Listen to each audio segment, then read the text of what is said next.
All right, in this episode, we talk about the Smolov Squat Program. And we talk about 11U Stevens pitching mechanics.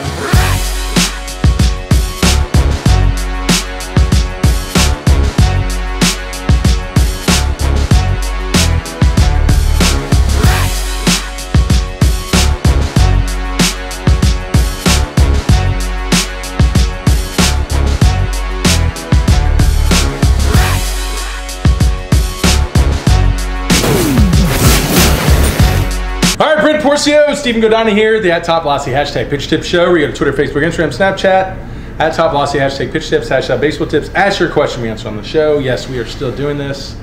We are non-stop. I don't know how much longer we can handle this. It really is painful at this point, but we love it.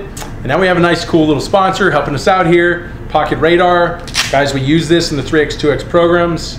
We highly recommend it. It's a way to measure your progress through our med throws and target throws. We're not talking about lighting up the gun every time you get on the mound. We're talking about progressing and going high intensity in drills that are low stress drills, more leg focused, and it won't wear your arm out, but we still need to measure because we know if we're progressing, we know what mechanics are working and what aren't. Because when we're in our drills, we try to make an improvement on mechanical movement, and intensity stays the same, and our ball speed goes up, we know we made a good movement. We need this to know that. If not, you're just pitching blind. So we highly recommend this. Also with all of our other tools, our biometrics analysis, our video analysis with Huddle. We use a Huddle a lot. So if you want that, he gives us a discount, 10% off, pocketradar.com, top velo. We get 30 bucks off the device. This is as good as any other radar gun, and it's very convenient. I'm taking it to California for a clinic, and I just put it in my pocket. I'm not going to go through security with it in my pocket. Put it in my bag, but I went through security with a full radar gun last time, and they pulled me to the side and almost strip searched me. So it's nice having this convenient little thing. So top velo is the code. Also check out the 2X, 3X programs. Book up the camps, guys. I mean, get them going because the summer's coming. They start to fill up, so I don't want you to lose your spot. I only take so many. I'm the only one out there that takes a very reasonable amount of guys. On average 68. But in the summers, it'll push 10, 11, 12. A lot of camps out there are 20, 30, 40 player camps. I'm not, because our programs are so personalized that I have to really spend a lot of time with you guys, so I can't go overboard. And we give you an added week of trainings, and that week's there in the summer too, where I can get extra time with you guys. So, you're really gonna find a benefit coming down, and we're gonna get you to your velocity goals. So what's the question for today? John Fitzpatrick asks, hey Brent, also what do you think of doing the Smolov Squats Everyday Program or Bench Everyday Program? So I think the Smolov is, I've never done it before, but it's just another way of skinning the cat, and it's obviously strength focused. I believe it's a 2-week load. Actually, I'm wrong. It's just heavy loading. Yeah, first 2 weeks of working up to heavy singles. Then 3 to 6 working into high reps, and then 7 to 8 is unloading, and then 9 to 13 is working into heavy loads again. Okay, so just a creative way of loading the body through squats. Squats are important. We need a lot of strength if we're going to build a lot of leg strength. So I would say it's fine. There's a million ways to skin a cat. We typically follow. Our periodized model is very much built around the hatch system.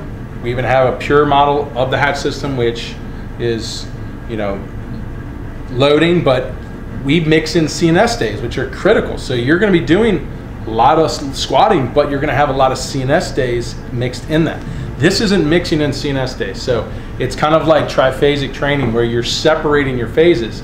I don't like it as much as I like a pure Olympic system to where they keep CNS in there. I like CNS training even if it's at low volume while you're doing a high volume squat. I still want it in there because there's a lot of technical things I don't want to lose. There are a lot of motor unit recruitment that I don't want to desensitize. I want to keep that in there. So I really like keeping Olympic training, CNS training in with my squatting and still crushing my squatting. That's me. Stephen can give you his opinion. That's just me. we in this facility, we've let guys do a lot of different versions, and we've seen it. Maybe Stephen give you his opinion. So I'm not shooting this down. I'm just saying I like more of an Olympic approach where we mix in CNS training, which is Olympic training, with our heavy load squatting. So I've actually I had seen that program before you'd asked it. I forgot what it was called until I pulled it up to look at it again, and it pretty much they claim you can gain 100 pounds on your squat in 13 weeks. But like Brent's saying, it is like I've never done the program for one, but it's like a program where you're squatting all the time, squatting every day pretty much, and you're doing a ton of squats. And when it comes to building strength, if that's your goal, that's awesome. But they also say that if you're a guy who's hasn't had a year of weightlifting under your belt, that you shouldn't try it. If you're a guy who is a smaller guy, you're not going to see as good a gains with it. And typically, most pitchers that we have coming in, they don't weightlift. So most guys, that's probably not the best road for them to start with, trying to do an approach like that. But also, when you're just doing strength, even in the triphasic, when they do triphasic blocks of pure strength, usually the rule of thumbs is you'll do 2/3 of the strength work with 1/3 of plyometric ability, like plyometric type stuff. So CNS type stuff, like Brent's saying, speed work essentially. So they would pair squats with plyometric jumps. And with that program, they're really just crushing strength. So I would assume that you might go through those 13 weeks of squatting, and if you're not keeping up with your plyometric work, you could lose a ton of speed, which would suck. But I don't know. I've never done it, and if you're like a guy who isn't playing baseball right now, and you're just trying to experiment, trying to get as athletic as possible and get as beast as possible, I mean, you could try it. It's just something I wouldn't recommend to someone who's either playing baseball right now or like trying to get an off season in to prepare for baseball. It's not something that I would say, yeah, you should jump in and do it. But like if you're not in those categories and you're just trying to build a ton of lower half strength and you've been lifting for over a year and you can squat around 300 pounds, which was they were saying was another requirement that you should probably be able to do, and you have good technique, then it's worth something maybe to try. That's my opinion on it. Yeah, I'm with you. All right, so next question. Steve Volk asks, I was wondering if you guys could take a look at my son Steven's 11 mechanics. Steve, what I'm seeing is your son got a rotational back leg. I don't know if that's what you want for him, but he goes into front foot and he just stays flexed in the leg and then rotates, goes into rotation, hip rotation. So there's not a lot of extension drive. I don't find a lot of extension drive at his age. That's something that you have to coach into a pitcher. So, you know, I'm not saying it's an issue, but he's in a rotational movement. So if you want him to progress in a 3X movement, it's something you need to start coaching in now. I don't know what y'all are doing, but a lot of my beginner drills do that. But he's just wanting to rotate and stay flexed on in that knee. I don't like that movement. You will separate out of it well, but your trunk typically mimics that and stays rotational. So if you really want to see him getting a lot of forward tilts, getting longer strides, you're going to have to teach it more 3X drive.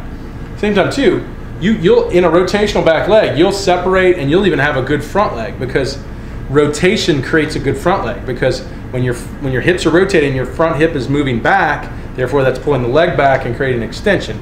So you'll see someone with a rotational back leg separate and have a really good front leg, but the trunk is just rotating. Unless you're Marcus Stroman, who's able to rotate on the back leg and then slam the knee so hard that the trunk pushes out into insane trunk tilts, then you can make up for that. And the only thing Stroman loses is he loses perceived velocity, lands in a short stride, but you'll still throw hard. If you want to get him more in a 3X approach, which I would recommend, then working on extension and drive, and then see, after separation, get his trunk to start moving forward.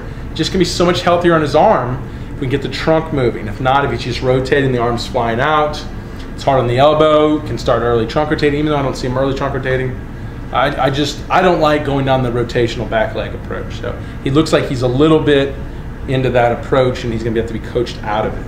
Anything you wanna add? Yeah, I was just going to talk about, I had just recently read a study that I was telling Brent that I wanted to do on the baseball science series, but we haven't gotten around to it yet. Yeah, so more work. Essentially, yeah. So pretty much what they were saying in the study is they were comparing the kinematics of college to professional level pitchers to youth level pitchers, and comparing their ground reaction forces and whatnot. And what they found is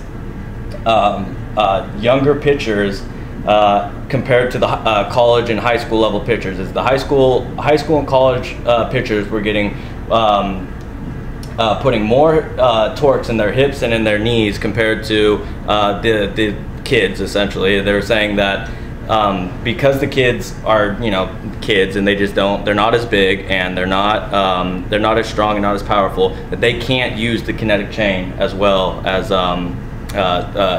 older college, high school age pitchers. So it would be really difficult for young. That's why you don't see a bunch of young kids with like awesome 3x mechanics, because they just don't have the hip stability, they don't have the leg strength, they don't have all of those things. But at the same time, at that age, I think it's really important to be teaching them how to get into the lower half, and which is no pitching coaches are really doing at that age. Like how many pitching coaches do you see that are working with a King of the Hill plate or using sleds? Sleds, like med ball work, even super lightweight, preparing them for Olympic lifting or something when they get older, teaching them the technique, teaching them how to use leg-based stuff.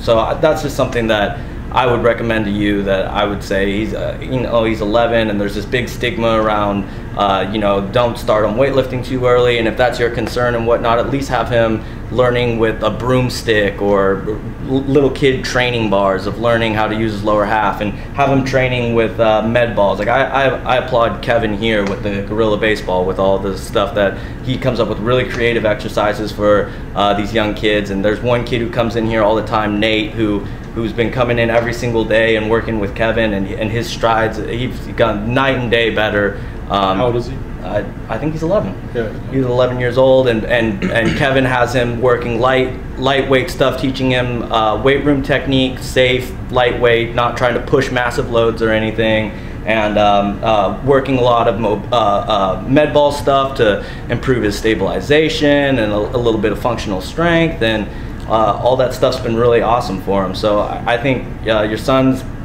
it's just normal for kids to not have really awesome mechanics at that age, but at the same time you should be teaching them the importance of the lower half and mechanics of how to get into the lower half, stuff you can do with King of the Hill and lightweight stuff. Yeah, but I'm impressed, Steve. I think he's got a good delivery to work with and that build on. Yeah. He's in a good place. Arm path looks good.